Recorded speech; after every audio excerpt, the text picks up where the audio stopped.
कर्तव्य किमन्ये शास्त्र विस्तरे। इसका मतलब क्या है?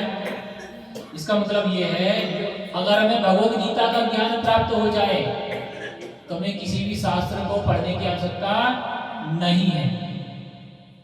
शास्त्रों में वर्णन किया गया है कि चारों वेदों का सार क्या है? उपनिषद।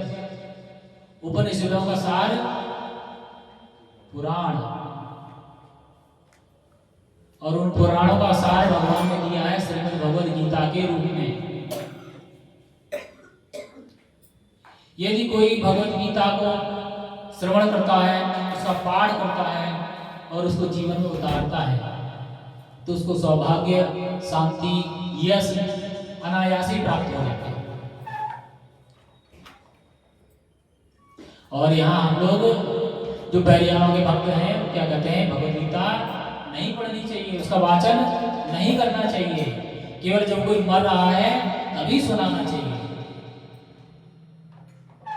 उससे पहले भगवद गीता को देखना भी पाप है। अगर देख लिया, घर में ले आए तो झगड़ा हो जाएगा। और यहाँ उल्टा ही कहा जा रहा है। भगवद गीता की क्या महिमा कह रहे हैं वेदव्यास महाराज? गीता सुगीता कर्तव्य किमन्ये शास्त्र विस्तरे।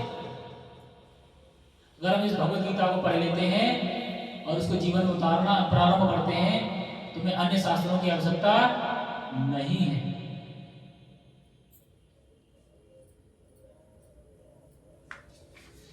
इसी क्रम में आगे क्या है? या जैसे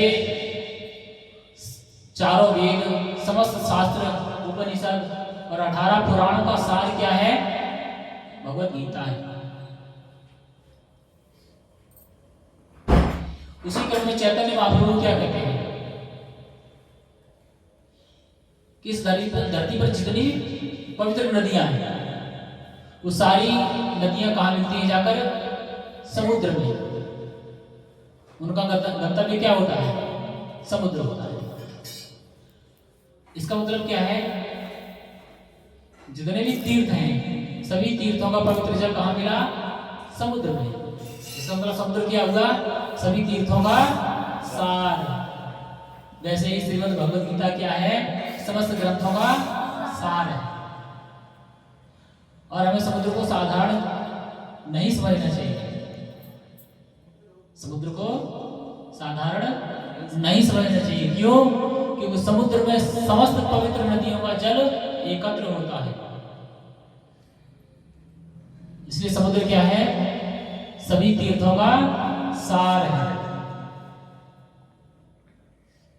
और चैतन्य महाप्रभु क्या कहते हैं कि ये जो समुद्र है सबसे श्रेष्ठ तीर्थ है, क्योंकि इसमें मेरे हरिदास ने स्नान कर लिया है। तीर्थ कब तक रहता है? जब तक वहां भक्त होते हैं। अगर भक्तों को निकाल दिया है तो क्या है? पिकनिक स्पॉट है, लोगों के मनोरंजन का साधन बन जाता है। अगर भक्त ना हो तो किसी तीर्थ की महिमा भक्तों से होती है। इसीलिए भगवान अपने भक्ति की महिमा का वर्णन करते हुए कहते हैं कि इस समुद्र में स्नान करने के कारण जो है समुद्र क्या बन गया है? तीर्थ बन गया है। वो स्वयं घोषणा करते हैं, इस बात को कहते हैं। और शास्त्रों के अनुसार यही कहा जा रहा है कि समुद्र क्या है? समस्त तीर्थों का सार है।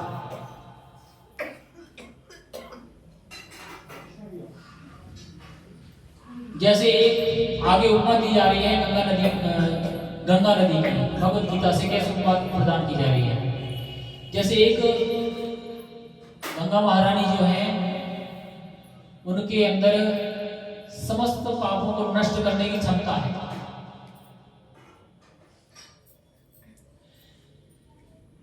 वो क्षमता कैसे आई? जब भगवान 52 अवतार धारण करते हैं, 52 अवतार में जब तीनों लोग नापते हैं, जब भगवान तीसरा पैर जो है ब्रह्मलोक को पार करते हुए जब कारुण्यक सागर में टच करते हैं, उनके टच करने से कर्णक सागर का जल बहने लगता है। जो पवित्र जल बहने प्रारंभ करता है तो ब्रह्मलोक से ब्रह्मा जी देखते हैं कि भगवान का चरणोदक आ रहा है, तो वो अपना कमंडल आगे कर लेते हैं, इसको एकत्र कर लेते हैं। वही भगवान के चरणों का जल चरणोदक गंगा महारानी है। जब भगवान के चरण के स्पर्श करने से एक साधारण जल में इतनी क्षमता आ जाती है, वो समस्त पापों का नाश कर सकता है और सभी जीवों का उद्धार कर सकता है।